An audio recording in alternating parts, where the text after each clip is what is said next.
What is up, everybody? Welcome to another episode of Breathing Air, where everyday action meets extraordinary mindset. Today, we have the all-time leading tackler in NCAA history with 633 tackles. That is all divisions. He is a three-time All-American. He's a Cliff Harris Award winner, which is given to the best Division II defensive player in the nation. He has spent time in the NFL with the Jets, the Cardinals, and the Bengals.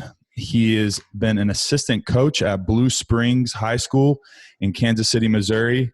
He is now a project manager for Mammoth Sports Construction, and most importantly, he is a husband and a father. Connor Harris, thanks for joining, brother. Thanks for having me. That's quite an intro. Yeah, man. I had to just do a little digging, you know. It's an honor to be here. Yeah, absolutely, man. Thanks for coming on. Me and Connor have been digging, podcast working, going through some technical difficulties, but here we are, man. All right. So tell me a little bit about, your childhood and how everything came about growing up. What was it like growing up for you? Yeah, so I grew up in Lee Summit, Missouri, just probably 20 minutes outside of Kansas City. Grew up playing sports. Kind of my main sport growing up was soccer. That was kind of my first love. Started playing that ever since I could walk, all the way up until middle school. And I played competitive, so I was traveling all the time. Bunch of games every year, every summer. Kind of playing year-round too, so didn't play a whole lot of other sports until 5th, 6th grade. What happened with my transition to football was I was played on a team, and the guys on my team were like 2 years older than me. So when I got to middle school, they transitioned to high school, and so I was either having to find another soccer team to play on or try something else. And so decided to dive into football. Always loved playing in the backyard. Always loved playing in the neighborhood with my friends. The only difference was, with that was I was always playing soccer, so I never got to actually play on the team with those guys. Mm-hmm. So I knew I wanted to try something else. Kind of burnt out on soccer, to be honest. Played too many games, just a lot going on, and decided to give football a try. Fell in love. Started playing football, basketball, and then towards high school, played all three sports: football, basketball, ran track. Then decided to focus on football after my junior year. Hit the weight room hard. Decided to really devote a lot of my time to that. Really wanted to go play college ball. So I knew I needed to get bigger, faster, stronger. Didn't really understand what that meant, but devoted a lot of time to the weight room.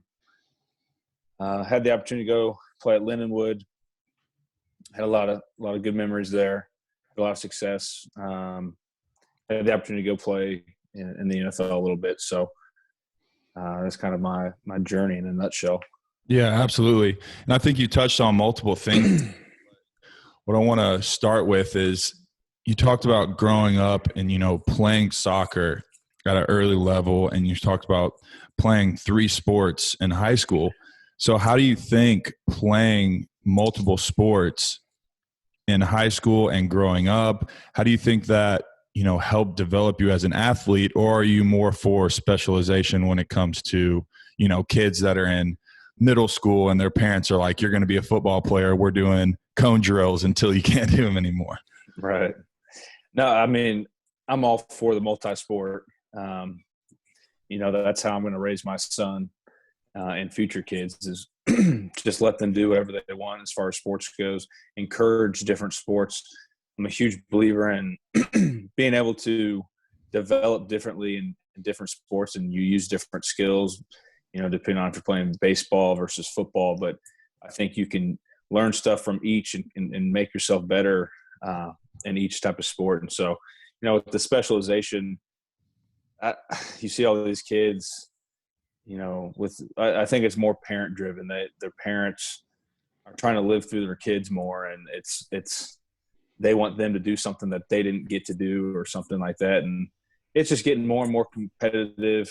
Um, at a younger age, which I think is very unfortunate. I think at that age you need to be playing the game because you love it and not be forced to do things that your parents want you to do because they think you're going to get a scholarship in fifth grade. And that's how kids get burnt out, and they ultimately, you see a lot of them kind of flurry out and not really do sports in high school because they're pushed too hard. So I think at that age, you play as many sports as you can, or that you want to do, and kind of just play the field and see what you like. And then as you start getting older, and for me, it was my junior year, deciding that I wasn't going to go play college basketball. I wasn't going to go run track in college. And I wanted to get bigger and faster and focus more on the weight room. And the only way I could do that is if I didn't play those sports and I was able to get in the weight room full time after school and do that. So I'm all for multi-sport, all for, just developing in different areas based off those sports. Yeah, absolutely. And I think youth sports is just such a moneymaker these days. And I think oftentimes, especially now, you have all these trainers and different people who are specialized in what they do. Some are good, some really aren't. Right. I see videos on social media all the time where pros are coming out and saying, what is this drill that you're having this person run? Like, this isn't doing good for you in this sport. But kind of like you said, it all just comes back to the love of the game. It's like that kid whose mom tells him not to eat the cookies because the cookies is bad for you. And then mom goes upstairs and the kid's like, I want to try those cookies. It's just right. Psychology for sports. If a kid's getting pushed at a young age, then it's easy for them to burn out. So I definitely get what you're saying there. So were you always in Kansas City? Is that where you grew up most of your life, or? Yeah, born and raised in Lee Summit. I think we moved across the city, when I was like 5 or 6, but grew up in the same house from when I could remember, all the way up until college when I moved out and went to school. So that's where I was kind of born and raised, and just moved actually out of there. So yeah, I got done playing, moved back home, and now I'm out living in Lawrence, Kansas, just moved for work. So, but yeah, that's where I grew up. How was that transition originally, going from like place that you've been your entire life to, it's only about, 3 hours from? About 3 hours. Yeah. 3 hours. Yeah. So, I mean, and what's kind of ironic about that is, so growing up playing soccer, soccer wasn't as big in Kansas City as it was in St. Louis growing up. And so most weekends we were going across state anyways to St. Louis to play in tournaments. So I grew up going over in St. Louis. My dad was actually born and raised in Kirkwood. So right there in St. Louis. My grandma lived there. She actually just moved to Kansas City a few months back. But so she's out there, have aunt and uncle, cousin live out there. So got a lot of family in St. Louis. So it kind of almost was like a second home. So it wasn't too hard of a transition from high school to college. Right. Absolutely. So as far as, this lifestyle that you created from in high school and wanting to be a college football player and like having to put on that weight and, make that transition, what were some things that you did in high school knowing that, hey, this is something I want to do. I need to start taking these steps? You mentioned the weight room and stuff like that, but what other things did you implement? Yeah. So, for me, like I said, after my junior year, I had a pretty good junior year. It was all state, all area, all conference. But I was still smaller. I was 170 pounds playing free safety. Right. And I don't know why I felt like I needed to get bigger. I kind of wanted to. Obviously you want to always continue to develop and get better. And so when I thought, okay, what can I do to get better? I can get bigger, stronger, faster. So, and I knew I wouldn't be able to do that if I was, going from football to basketball to track back to football. There was no time in there for me to really focus on the weight room, focus on eating. As a high school kid, your metabolism's like crazy anyways. So if you're not really focusing on eating and working out and kind of that whole nutrition, getting those extra calories in, you're not going to gain any weight. So, I had no idea what I was really doing, to be honest with you. I had a good buddy of mine, teammate, who actually went to Lindenwood, Max Williams, was a year older than me. He was always the biggest, strongest kid on our team. And so after his senior year, my junior year, I went up to him and I said, hey, what can I do to get bigger? Can you point me in the right direction as far as a weight program? What can I eat? And his advice was pretty good. It was just eat everything you see. And I felt like I already did that. Of course, my parents, thought that as well, eating them out of the house. But, he wrote me up a workout program. And, I look back at it now because I still have it in my email.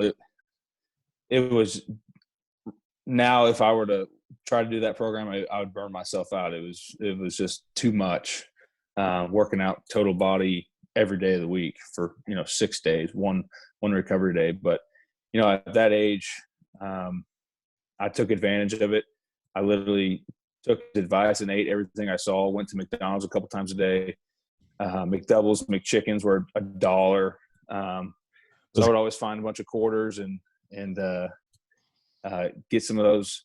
Eat ice cream. My dad would make big meals, so I was able to put on some weight, and I think I put on 20, 25 pounds.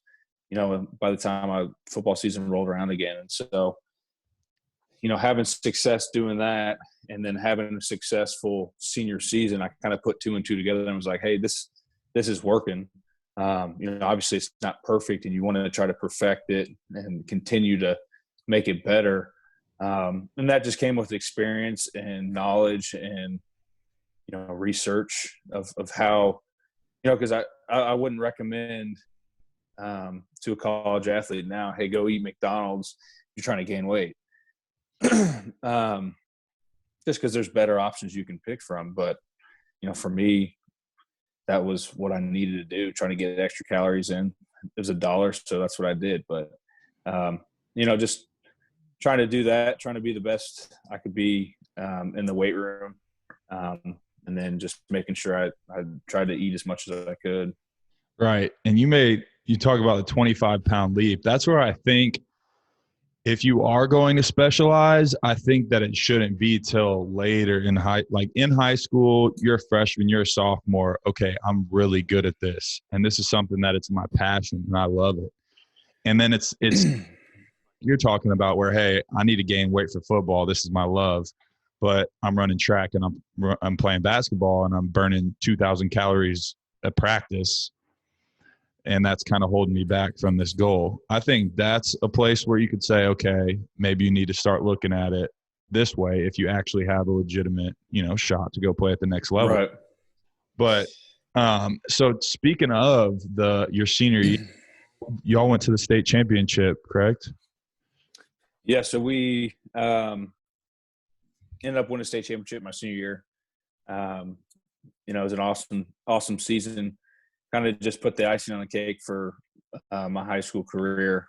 Grew up with all those guys, played Little League with a lot of them or played against them in Little League. And so to go win a state championship and beat a team that was really good, it beat us. I don't even think a lot of people even thought we'd step on the field with those guys. I think they had 8 or 9 Division I guys. Our team had none, but we took it to them. It was a grind, 4 quarters, beat a really good CBC team, but just a lot of fun, a lot of good memories on those Friday nights. Yeah, absolutely. I always say that one of the, if not the most pure area of the game when it comes to high school football, Friday night Mm-hmm. lights. There's not a whole lot. There's always politics involved, but there's not a whole lot of money involved when it comes to college and the NFL, and it's just those butterflies. It's just Friday night Right. lights. It's nothing like it. I've always said that, but I think if I remember correctly, in high school you played some quarterback and safety and punted, right? Yeah. So taking back to when I started playing football, I started, when I first started back in sixth grade, I played running back. I don't remember what I played on defense. I think I played linebacker starting out, but I was like scared to death to tackle, which is kind of funny. But then my seventh grade year played quarterback. Eighth grade year, middle school, played quarterback. Freshman year, played quarterback. I also kicked and punted when I did that. And then going into my sophomore year, we had a guy who would have been a junior who started the year before. So he was going to be a 2-year starter.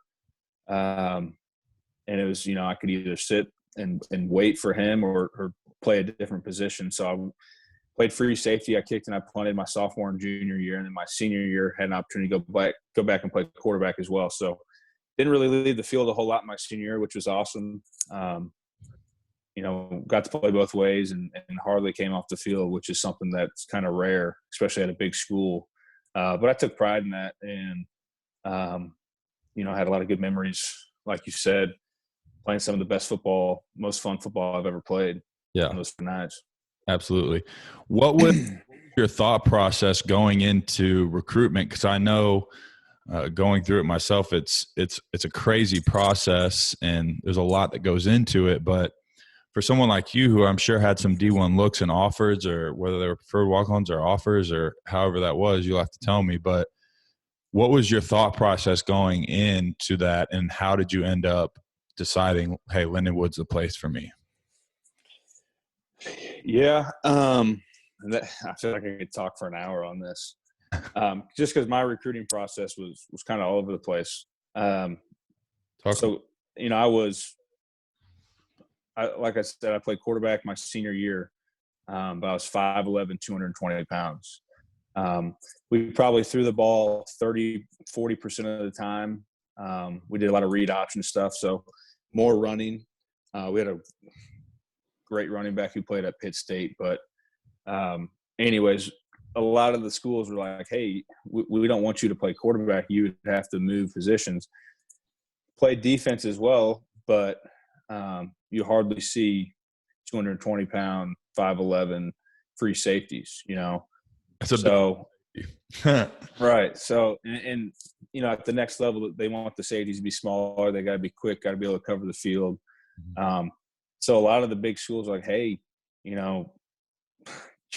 don't know where you're going to play. We'd like to see you play a linebacker, but, we're just not for sure. And so there were some schools that lost interest in that, not knowing exactly where I'd play. Some of the big Division I schools, since I was a late bloomer, had already offered a lot of their guys. So I think Mizzou offered me a preferred walk-on spot. I was originally committed to go to Northern Illinois. And then they ended up getting a new defensive coordinator. Defensive coordinator came in and said, hey, he's too big to play free safety. I like him at linebacker. We got all of our offers at linebacker. If something opens up, it's yours. Well, everyone committed. So, I was kind of all over the place with schools, Division I, AA, Division II. And I just said at the end of the day, I want to play. I don't care the level. I just want to play. And so there was kind of, a few things in my recruiting process that I wanted to find in a school. And really Lindenwood kind of checked all those boxes. Wanted to be able to play early, had the degree I knew I wanted to pursue. Was far enough away from home, but still close enough for my parents to come to the game. And then, had family in St. Louis as well. And then finally, my wife now, but my girlfriend at the time, wanted to find a place where we both could go. So at the end of the day, it wasn't – I didn't care about going to play Division I football. I wanted to play. I knew that I wanted to go try and play in the NFL. That's everyone's dream. Not everyone gets to live that dream. So I said, okay, if I'm not going to be able to get to that spot, I want to be able to maximize my career and say I played. Because a lot of the bigger Division I schools are like, hey, you're going to redshirt. We see you playing special teams for a couple of years. Is that something you want to do? And I was like, not really. If I'm being completely honest, and that's fine if that's what some people want to do. There's nothing wrong with that. I just knew for me, always playing in high school, I played freshman year, played varsity my sophomore year. So I was always playing. I never really sat. And so I was just like, okay, well, that's something I don't see myself doing. So if I have to go play smaller school ball, that's what I'll do to play early. And so it worked out. Yeah, absolutely. And I mean, I think a lot of times kids going into that process, I mean, it's a whirlwind. I know when I signed, I was so happy just to have that weight lifted. But I think oftentimes people get too caught up in the division. It's like, look, if you're good enough to play in the league, you're a testament to this. I mean, Austin Eckler, John Brown, Pierre Desir. I mean, I can keep naming all of these very good Division II players who have great NFL careers. If you're good, John Harris, I mean, he's playing right now. Right. They'll find you. And we had your senior year, we had scouts there almost every practice from almost every team. So I want anyone listening out there that may be going through that process to know that don't get too wrapped up in all of that stuff, because like you said, you came and you were able to play, and that's what every athlete that's going to that level wants to do. They want to go out there and showcase what they can do. So right.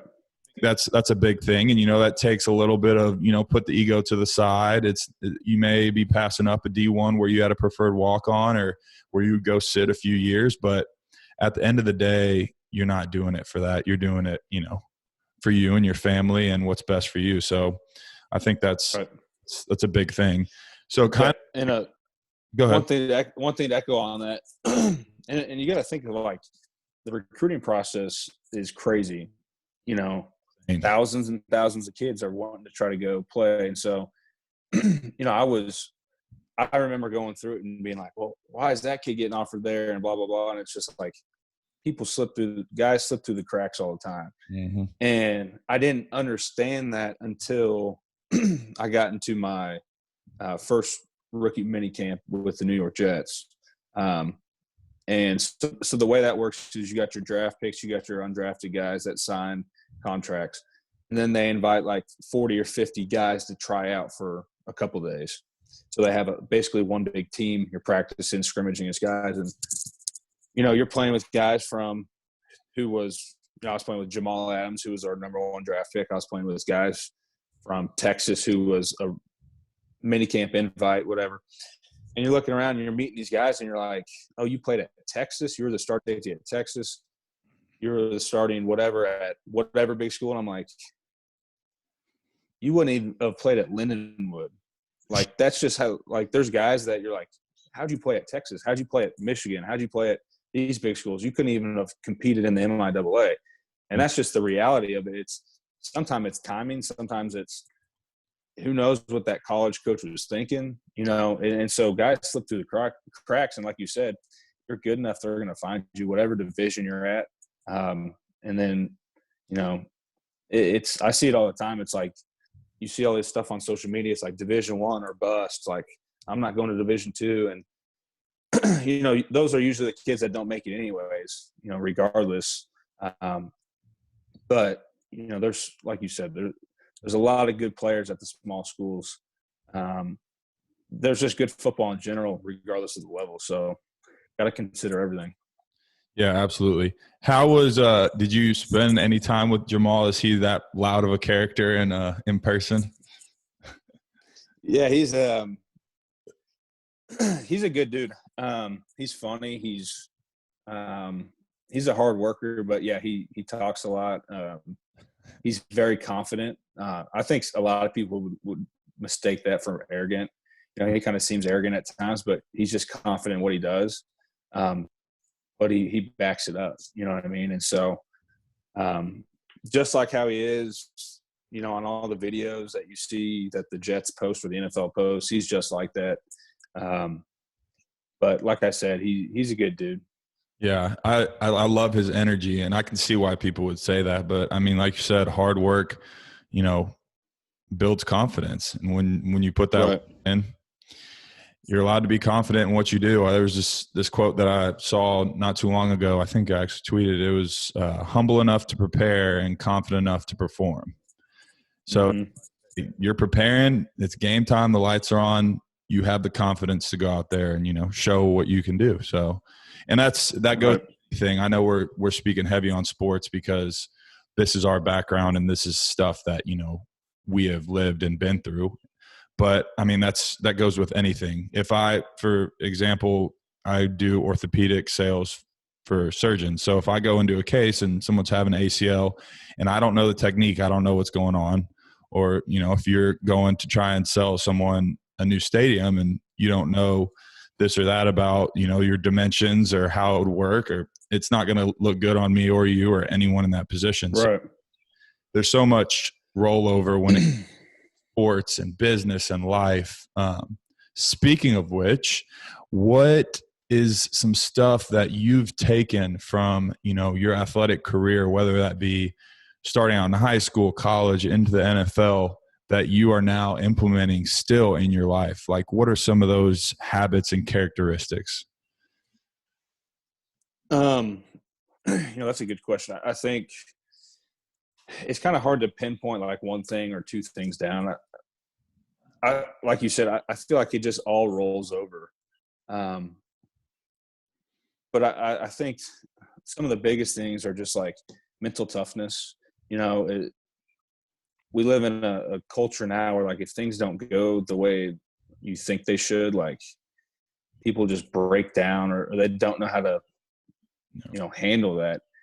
And that's like every day for a football player in college. You know, like got 6 a.m. waits. You wake up and it's snowed 2 inches. Now you got to walk across campus in 20-degree weather. It sucks. You're tired. You got practice later that day. You know, you got 2 tests. Like you're just constantly put through this stress, and on top of that, you're wanting to perform on the football field. And so, you know, you just go through a lot of things that people don't get to experience when they don't play sports, and especially at a high level. And so, just taking stuff like that, like work ethic, you know, determination, discipline, I think is huge. Just being able to have some time management. I mean, the list goes on and on, but I think those are kind of the biggest things is just what exactly I learned from football and how I handled, you know, weekly preparation, game film, playbooks, stuff like that. To me, it's the exact same thing in the work life. You know, I have assignments, I have stuff I need to get done daily, that can be overwhelming at times. But if it wasn't for going through that for 4 years in college, you know, it'd be a different story right now. So I think the list is endless in that sense. Absolutely. And I see you on, you know, on Facebook and everything, still up grinding early, you know, you got your Jocko thing going on with That's right. watch rocking every single day. So for those of you who don't know Jocko, he has a podcast also, and he's was he a Ranger or a SEAL? Or am I? SEAL. Yeah, he's Navy SEAL. Yeah, so Ex-Navy SEAL. he's about as badass as it gets. And every morning he takes a picture of his watch at 4:30 because he's paying his dues. And I think you've adopted that, but you've always been a hard worker. What, now that you're out of, you know, sports, so you don't have the alarm going off where, hey, I got to be at workouts at, you know, 5:55. If I'm a minute late, then, you know, I'm running all practice. You don't have that, you know, spark to get you out of bed in the morning, but yet you're still doing it. You would think that you might have gotten burnt out on it, but what kind of keeps drawing you back to those kind of habits that were created over the years? Yeah, I think that just comes back to, like you said, habits. For doing that for so long, seeing success, um, and then eventually just kind of adopting that into your lifestyle.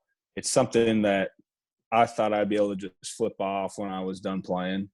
I imagine having a long career in the NFL, making a lot of money, retiring, and just being done with being active, I guess. That was my thought process. Doesn't make sense right now, but Time to get old. right, exactly. That's, like, I'm not going to take care of my body anymore. I already did that, whatever. And then I get done and it's like, I don't have that fix like I thought I would. I didn't have the career I wanted in the NFL. And then I get out and it's like, I still need to do something like that. And I think once it's already ingrained in you, especially for the type of personality I have, like, it's just something I know. It's just something that's in me. And so, like you said, I don't have a reason to get up at that time, but that's something I've always done. It's something I like doing now because it challenges me. It keeps me committed. It keeps my discipline where it needs to be. And then I also just like, working out and pushing myself physically and mentally. And so that's one way to do it. I think, it's easy to do it when someone tells you, hey, you got to get up for team weights. You're part of the college football team. You got to get up at 6 a.m. It's easy to do it when that's what you're supposed to do. It's harder when you don't have a reason to do it. And so I think that's another reason why I'm doing it, because it's just challenging myself even more. When you're working essentially just a 9-to-5 job, it's easy to kind of just go through the motions and kind of just go about your day. And so I still need that. I'm still, in my eyes, I'll always be a football player. I'll always be this athlete, hopefully till the day I die, but I won't be able to put on football pads anymore. But that's a way for me to kind of get my fix and to stay active and push myself. Right. And I think what you hit on there is super important. You want to constantly challenge yourself. And I think it's easy sometimes to get in, our everyday routine and this motion that we get into. Obviously, that's been thrown off a little right now, but I find myself, being drawn back to that as well. And people don't often understand that, like, it may be vain. You work out all the time. Like, my mom's a personal trainer. She even says sometimes, like, oh, you have to work out every day. But like, for me, it's one, it's a release. It's you physically, chemically get a serotonin release. You get dopamine release in a positive way, and also it's a way to keep my mind right at the same time, because we don't have that outlet anymore of a sport or something along those lines, and it's a stress reliever for me. It really is. It's like, so I still get up early in the mornings, and not saying you have to get up early in the mornings, but I think oftentimes people forget that there's a direct correlation between how your body feels and how your body and your mind works, whether that's, mental clarity, whether that's how you sleep at night, how your energy levels are throughout the day, gut health, and how that correlates with mood and hormones and sex drive, and everything under the moon can be drawn back to, how you take care of your body. And I know that that's something that you're passionate about when it comes to nutrition and taking care of your body. So what's some stuff, maybe here I'll pose it this way. What's some things that you're doing today that you may have done differently than, whether that's nutrition or how you train, and kind of some things that, you've been liking that have been working for you?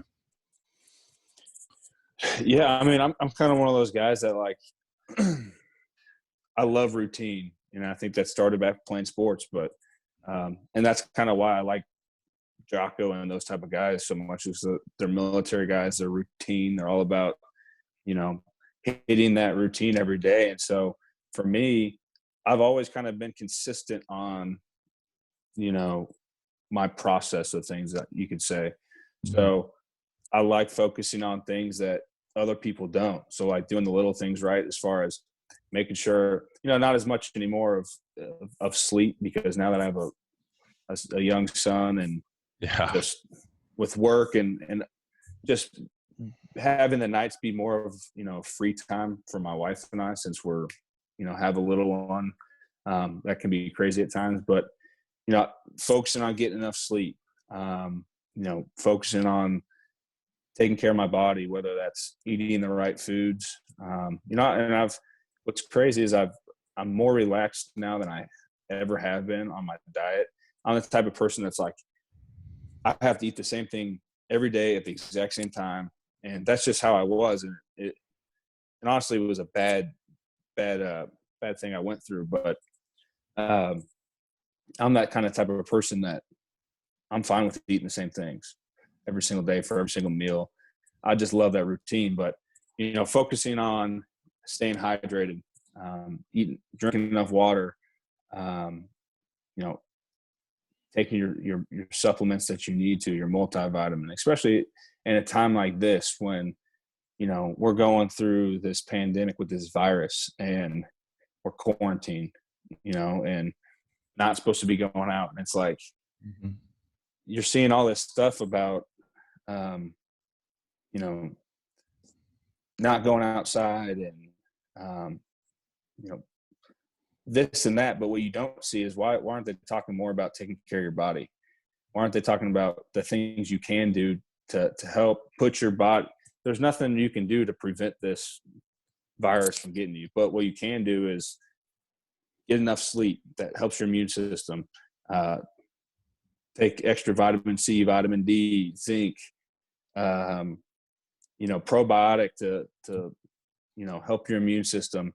Stay hydrated, eat healthy, eat right. You know what I mean? And so, and go for walks, get out in the sun, like all these things that you can do to help yourself. And so that's stuff that I like doing on a daily basis because I know it's good for me.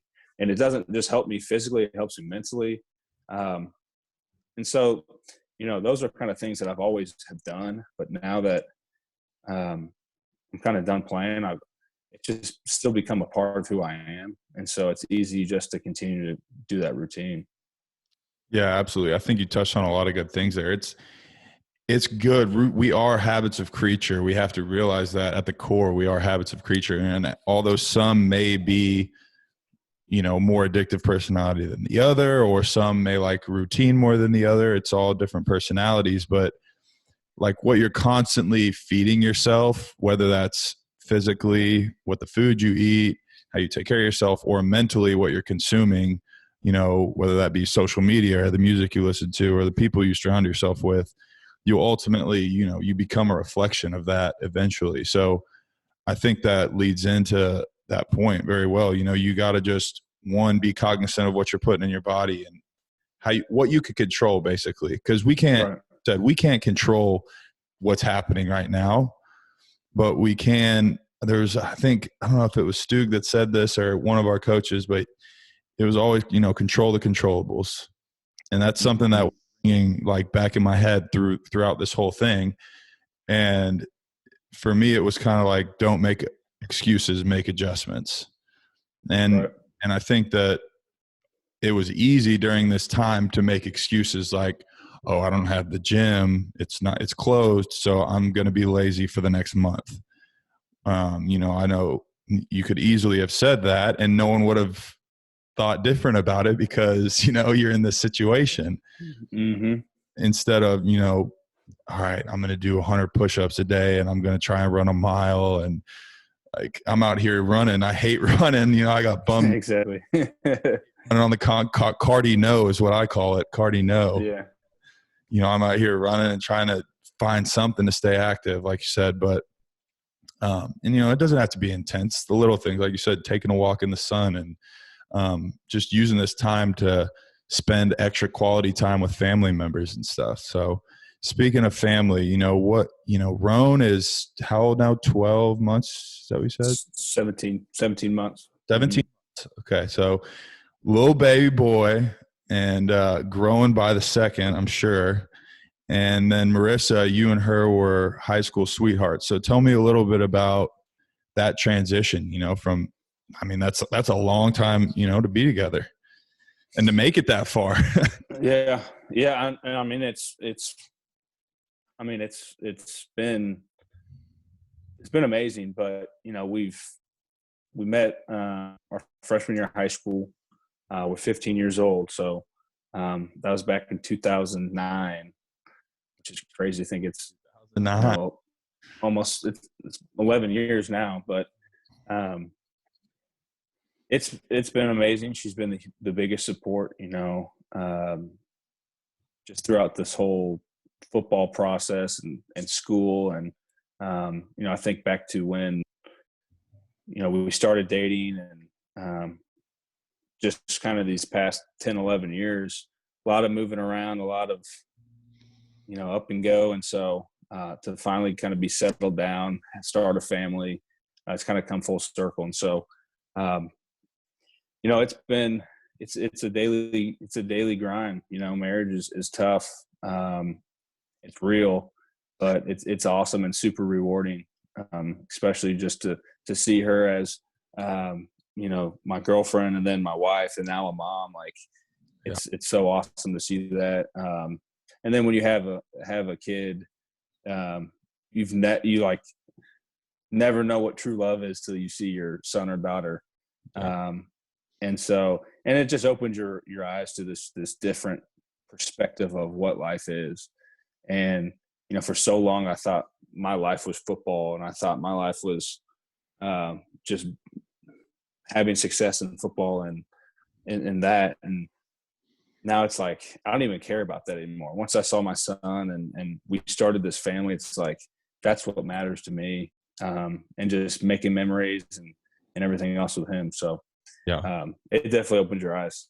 Yeah, absolutely. And that's well said. I think oftentimes, whether, you're in high school and you're a stud athlete, or, you're, especially if you're a college athlete, I think it applies when, your whole life has been wrapped up in, hey, I got to perform. My identity is, I'm an athlete. At that, I think oftentimes, it's not that they don't think they're more than a football player, but, you get so wrapped up in, your whole life is being put into this sport. And oftentimes, I know for me, it was an adjustment. I'm sure you can attest to this, but when you first get out and you get into the real world, it's a bit of an identity crisis at your mid 20s. Man, I'm no longer a football player, and I don't have this team and the support system of brothers. And, oftentimes you're separated from your best buds that you've, created memories with. So kind of tell me a little bit how your transition was, from the league and how that transitioned into where you are now. Yeah, I mean, I think it's still a transition, like I said, I envisioned this long career in the NFL, and, I was with 3 different teams in a little over a year, battled a pretty bad hamstring injury, kind of just lost the love of football. Decided after being released by my 3rd team that it was time to move on. I knew it was the right decision, but at the same time, it was still kind of felt like it was still unfinished business. And so, even though I knew it was the right time to move on, there was still part of me that said, "Hey, are you sure?" And so the transition was tough because it happened in the summer. I think it was June when I got released. Decided to move on. Didn't really have a plan as far as what I was going to do next. And so I had an opportunity to go coach at my high school that I went to. At first, I wanted nothing to do with it, wanted nothing to do with football. I kind of left with a bad taste in my mouth. Football had been so rewarding, in high school and college. And then I get to the NFL and just seeing it's the complete 180. It's strictly business.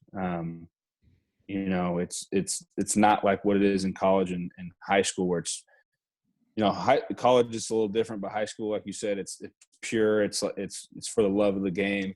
And then as you keep climbing the ranks, it becomes more and more like a business. And so, just having this vision of what, growing up of, I want to be this NFL player and what it must be like to play in the NFL. And you have all these, like, just thoughts of what it could be like to play in the NFL.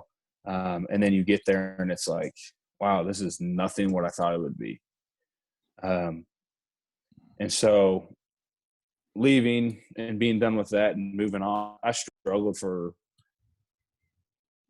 still do, but I struggled for a long time of just moving on. And I would still try to find my identity in football, whether like something popped up on social media or someone reached out, or I was looking through my phone at pictures of me playing football, or just something would remind me of football. And it would kind of take me back to that dark place. And so it took me a while for me to just, you know, and I think time allows you to just kind of move on from things. So, and I knew it was going to take some time, but, you know, it's a daily struggle. I mean, there's still times to this day where I'm talking to a buddy that's still playing, or, you know, I see one of my former teammates or a guy that I'm close with that's still on a team or having success. And there's a little bit of me that gets jealous, you know, and thinks, what if, or why not me? But at the same time, I know that's not part of what God's plan is for me. And so I know there's a lot of better things to come. There's a lot more to life than football or sports or X, Y, and Z, you name it.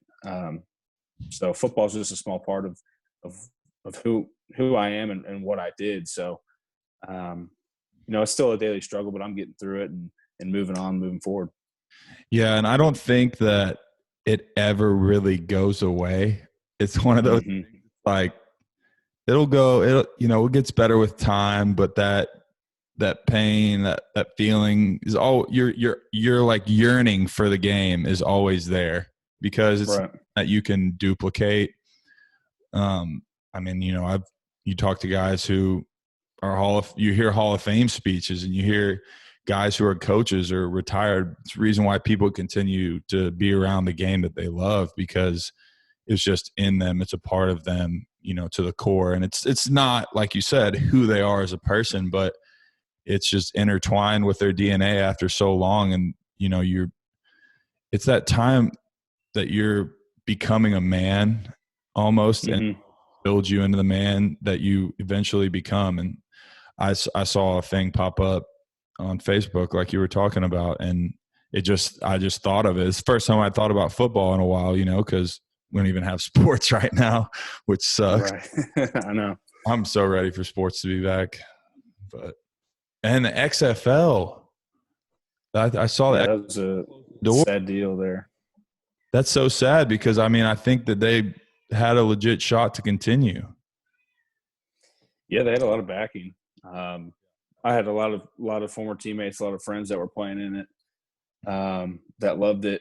A lot of guys kind of in similar situation to me, bounced around from a couple different teams, trying to break through, got a shot at the XFL, you know, kind of rekindled that fire in them to want to keep going. And so to see that, you know, kind of just fall through because of, you know, this. And unfortunately, you're going to see a lot more businesses and stuff like that fall through because of this coronavirus and everything being shut down. But yeah, it was just a sad deal. Did you ever think maybe, oh, I might want to, you know, give this XFL thing a try? No, so when I got done playing in June, I mean, that was one thing I told myself was, hey, if I'm going to hang it up, I'm done.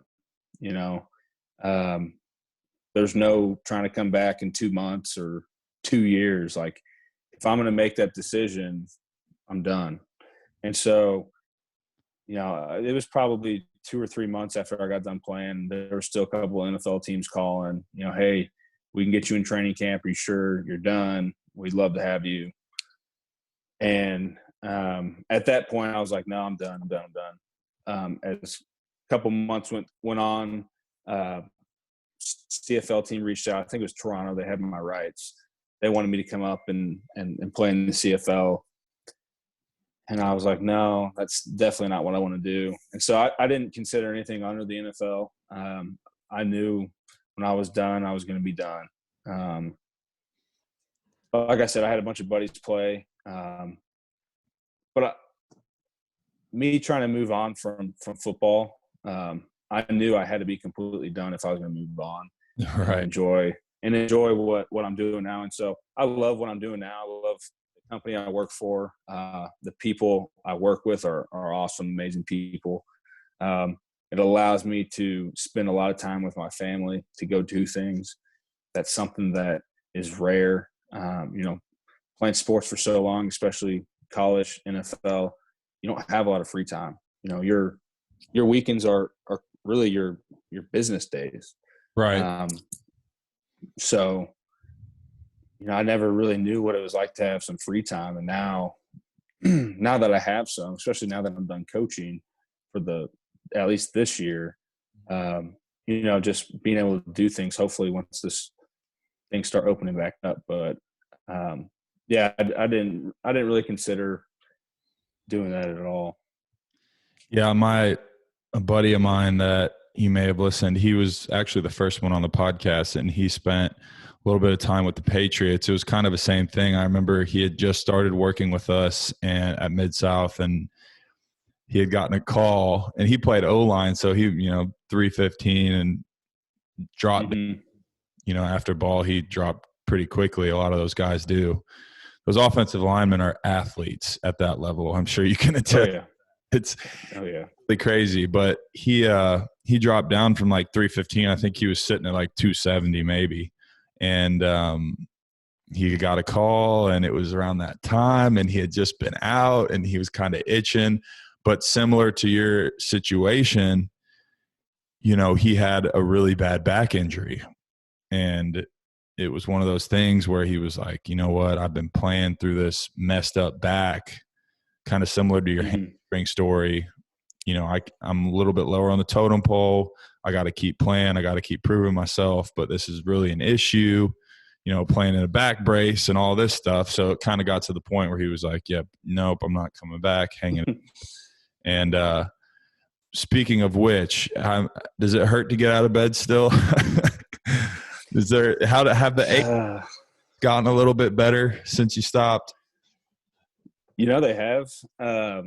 I'm still working out like crazy. So I wake up some days, I'm like, man, I'm so sore. Why do I keep doing this? Right. But, that's one thing that, I think about all the time is, I feel pretty good right now, but, especially going through the draft process and the combine, where you meet with medical staff and they go over your injuries and you get MRIs and x-rays of all your injuries. I didn't realize how many injuries I had, whether I missed time or not. The list, it was like pretty extensive, from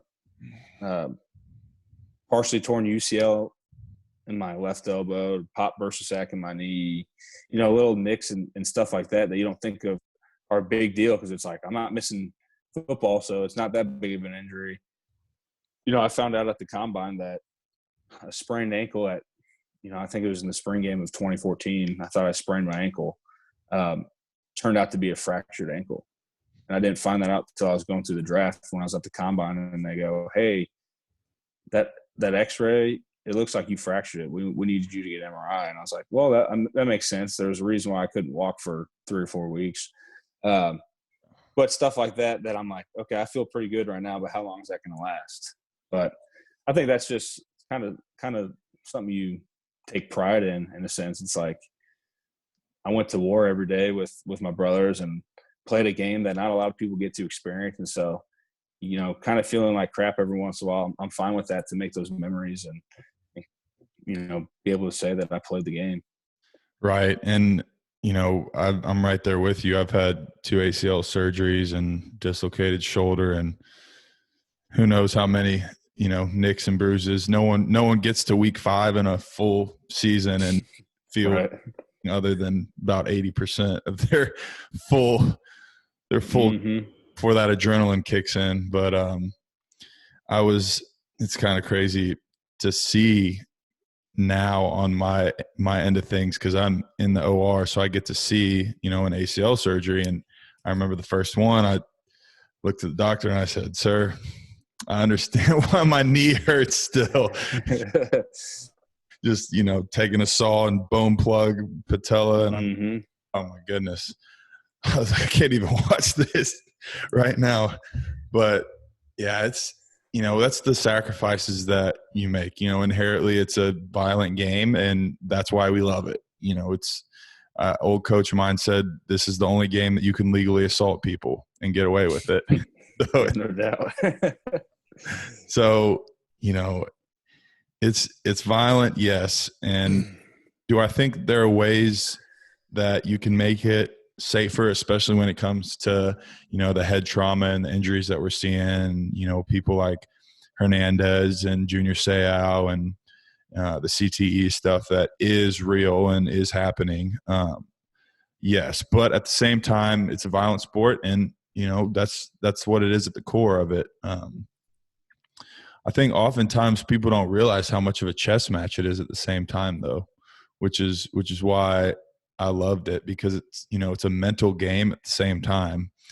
But yeah, I mean, what do you think about some of the rules that I think they might have started doing the kickoff one while you were still playing, maybe, or was that last year? No, they did. Yeah. So my first year was I think it was the new kickoff.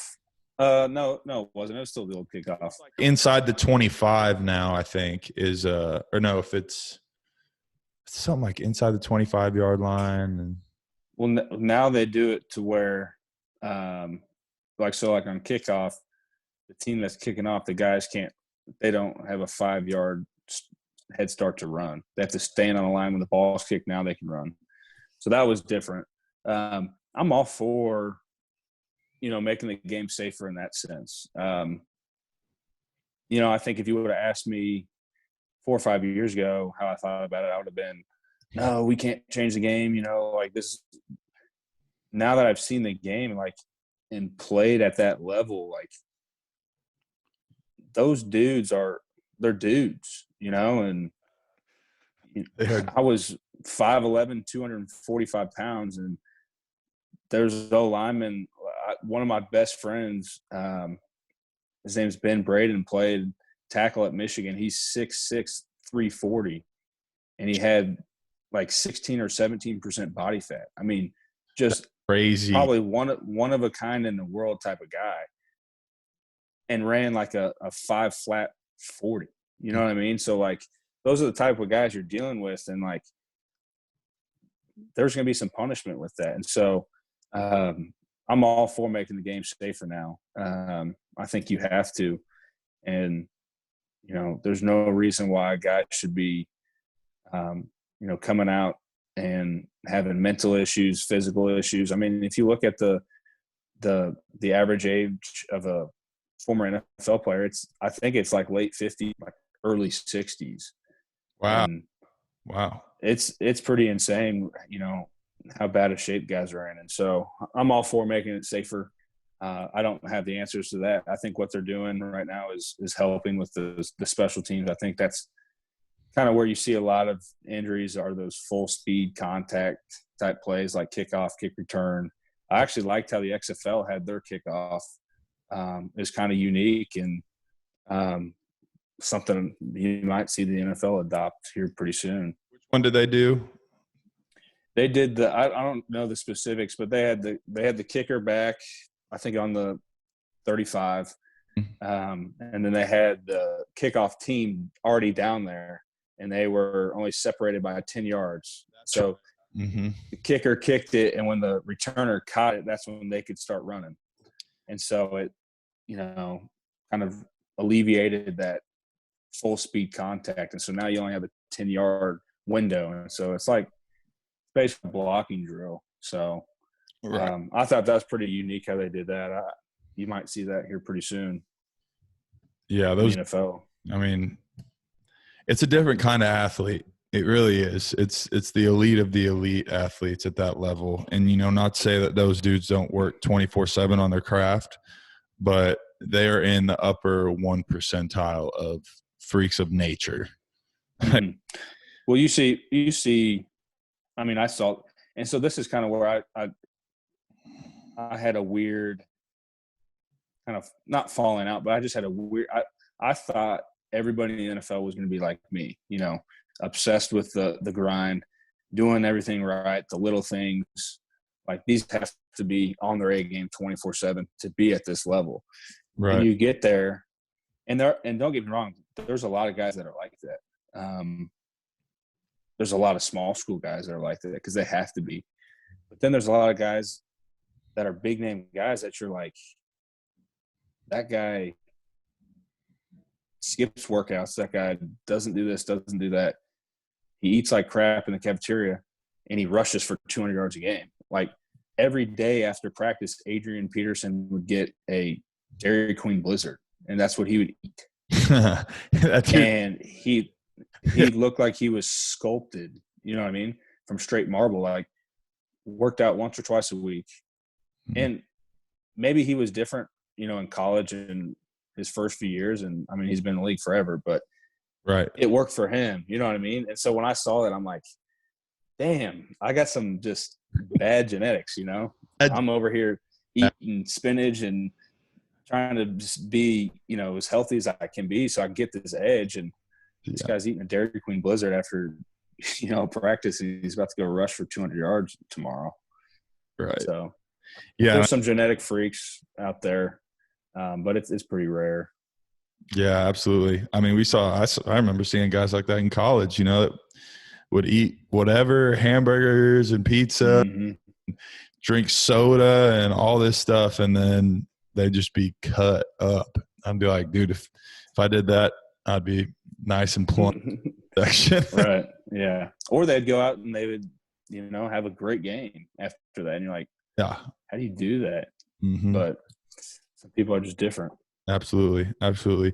And I know that, you know, you made it to that level. Like you may think that, hey, I didn't do my 10-year career like you were talking about, but, you know, that could be a blessing in disguise, however you want to put it, you know, whether that's spending time now or, you know, not having those bad injuries that may linger and, you know, into your 50s and 60s when you want to pick up your grandkids and stuff. So what is your definition of success? Because I know that ranges from, you know, a lot of different areas depending on who you ask. Yeah. And I think in today's society, you know, you ask 10 people on the street, they're always going to tell you the same thing. Oh, you got to be a millionaire. And you got to have this car, have this size house to be successful. And, you know, I don't think I've ever been like that. But I especially shot that down after I played, you know, in the NFL, just seeing those guys that had millions of dollars, had 3 or 4 cars, you know, had all the money in the world and the status in the world, and like saw that they're the exact same people as you and I. And getting to meet Larry Fitzgerald, Adrian Peterson, all these big name football players, celebrities, some would call them, and just having conversations about life and family, and like just seeing they're just normal people and they have daily struggles like you and I. And so seeing that, I'm like, man, success isn't what you do on the football field. Success isn't, you know, how big your business is, or success isn't what car you drive.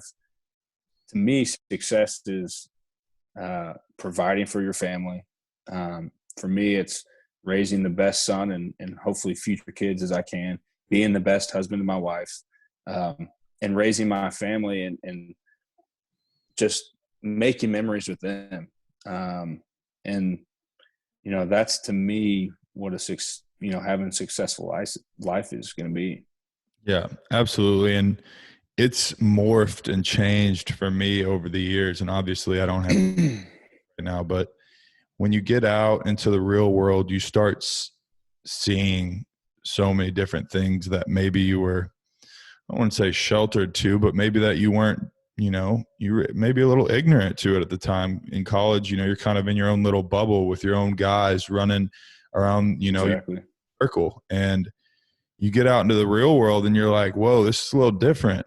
You know, there's people who, you know, are working these 9-to-5s and they hate their life and they complain about it every day. Or, you know, there's people who are really wealthy and have all this money and, you know, they're addicted to drugs or they're alcoholics and, you know, they're not happy.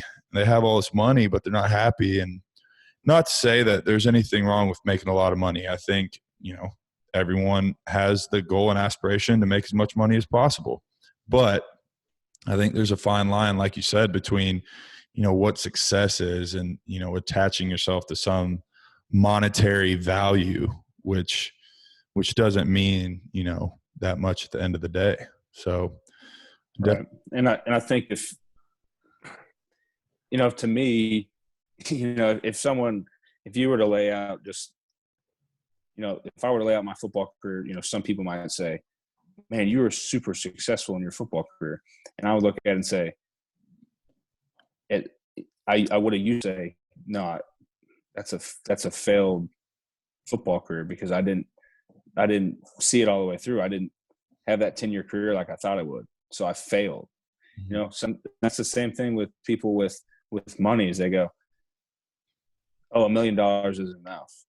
Now I'm 2 million, 3 million, or 4 million. So you'll never be satisfied with these materialistic things. Oh, I just bought a Lamborghini. Okay, that will fulfill me for a week.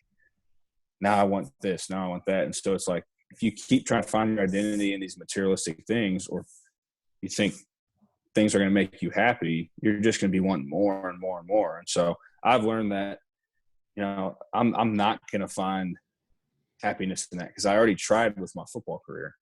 I struggled with that for so long of, finding my identity in football. And so it always left me wanting more. I would have a great game where I'd have, 16, 17 tackles. And then I'd watch film and I'd be like, I missed 3 tackles. I didn't have a good game. I missed 3 tackles. And I was like that for so long that I never enjoyed a lot of things. I always thought I was not having success. And that's good to a point to where you want to keep working harder and getting better. But then it's also to a point where it's like, I thought my life was football. And I thought if I didn't have a good game, my week was ruined. And it's like, that's how life is going to be if you try to look and try to find your identity in materialistic things, because they're always going to leave you unhappy. Right. And I've been trying to be intentional. I've spoke on this before, but it's a daily routine and it's a daily habit. And I'm not, saying that I get it right every morning, but every morning I've been trying to, wake up and start my day with gratitude, like say thanks, like say a prayer, say thank you for this day. Thank you for, an opportunity to have a job or have a roof over my head, food that I can go eat breakfast with. I have, family that loves me and friends that care about me, like those kind of small battles. But just having gratitude, for the day and for what you have now, it leads to so many other successes in life. And it is easy, to, like you said, focus on those small things. It's like, oh shit, I did this wrong. Why did I do this wrong? And beat yourself up about it. But I think that everyone, we all fall down all the time. We're only right. So it's just about taking those things and then saying, okay, this is what I did wrong. Let's try it again. Let's not make the same mistake. And if we make exactly, well, let's not do it that way the next time. It's process of elimination sometimes. Sure. It's life. That's just life in any area that you put it. So definitely. Well, what is one thing, now I'm going to get you off of here. What is one thing that you want to leave our listeners with today? What is one thing, we've talked about a lot of things, whether that's mentality and, waking up in the morning, pushing yourself physically, or, being a good father, good husband. Like, what's one thing that you want to leave them with that they could implement in their life and, see dividends from? You put me on the spot here. Man, that's tough. I don't know. I'm not one of those people that likes to speak wisdom and come up with this big saying or whatever. I don't know. I think, for me, it's just like, be the best you, you know what I mean? And I get caught up in this too, but we live in a society with this social media where you wake up, you pull up your phone and you see, well, all the people you follow, but it's probably some celebrity or it's probably this or that. And you're like, man, they're doing this, they're doing that. Why can't I do that? Why can't I get this? And it's just like, first of all, that's not real. Second of all, like, quit comparing yourself to other people. Be the best you. Not everyone's dealt the same cards. Everybody has a different way of getting to. I mean, if, for instance, you look at the NFL, not one single person had the same exact path to get to the NFL. And that's just reality. And that's the same thing with life. And so just be the best you, and whatever that is, and you have to figure that out. And don't let some, influence that you don't even know influence you to be different, because you open a phone, an app on your phone, and it shows somebody doing this. Like, do what you want to do, be who you want to be, like, and live your best life. Yeah, absolutely. And that's so relevant for today. I think a lot of people are going to take that home, because I always say comparison is the thief of joy, and it really is. And that's today too, whether that's social media is such a huge thing, and seeing your friends and people are getting a promotion, or they're getting married, or having kids. Mm-hmm. It's like, look, like, just like you said, live your life and be the best you. So that was well put. Well, Connor, man, thank you so much for joining us, and throw out your socials. Where can people find you on social media? It's a good question. I don't really know my handles. I think Instagram's just Connor, Connor, and then the letter A, and then my last name, Harris. On Facebook, don't really like getting on Facebook. Yeah. Twitter, I think it's just Connor Harris 16, if I'm not mistaken. Yeah, check. He has some good motivational stuff. You throw up some good stuff up there. Look at you saying, I don't know, be a wisdom guy. I know. You throw some good stuff. I came up with it. I get pumped up. All right, let's go. I try to be blunt, and I just try to be. Yeah. I don't know. I say don't try to be like other people, but like, I like guys like Jocko or Joe Rogan, or those guys that, or Tim Kennedy, like guys that just get after it. Especially in times like this, it's like you said earlier. It's easy to be like, oh, I don't really have the gym to go to right now. And I was even saying that, like, man, I only have a pair of 45-pound dumbbells. I ended up finding other weights, but it's like I was freaking out there. I was like, I'm not going to be able to go to the gym. I'm not going to be able to do this. Like, my routine's going to be messed up. And I kept thinking in my head, like, Jocko's video of him saying, good, like, good, adapt to it, figure it out. And that's, like, what I love, because I'm human. I'm not like this robot that's got to figure it out or can just do things on demand. It's like there's times where, like, I feel sorry for myself. I'm feeling like not doing anything, and those are the type of people, like you said, got to surround yourself with people who are like-minded and are going to hold you accountable. And so, he helps me keep on the path. And so if I can do that for somebody and I hope I do, because I get messages all the time from people, hey, appreciate you posting that, like, help me out today with working out or whatever. And so, like, that's why I do it, is because if it's going to help somebody, like, that's what I want to do. And so, it helps me. So hopefully it helps somebody else. Yeah, absolutely. And that's the best feeling in the world right there. Just to know that, hey, I impacted someone in a positive way today. I help somebody in a positive way today. That's an unbeatable feeling right there. So, right. No, and there's definitely probably 100 people looking at it going like, oh, this idiot's posting a workout video.